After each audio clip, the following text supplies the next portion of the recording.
ഇന്ത്യയുടെ അതേ സ്റ്റാൻഡേർഡ് സമയമുള്ള രാജ്യം ഏത്? A. Pakistan, B. Sri Lanka,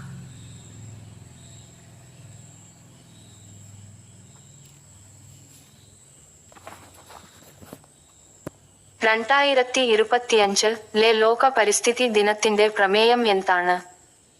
A.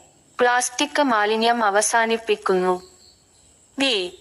ഭൂമി പുനഃസ്ഥാപിക്കൽ, മരുഭൂവൽക്കരണം, വരൾച്ച പ്രതിരോധം, ഭൂമി പുനരുദ്ധാരണം, മരുഭൂവൽക്കരണം, വരൾച്ച പ്രതിരോധം.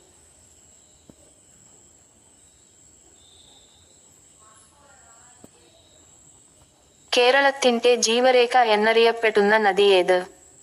എ. പെരിയാർ, ബി. പേമ്പ,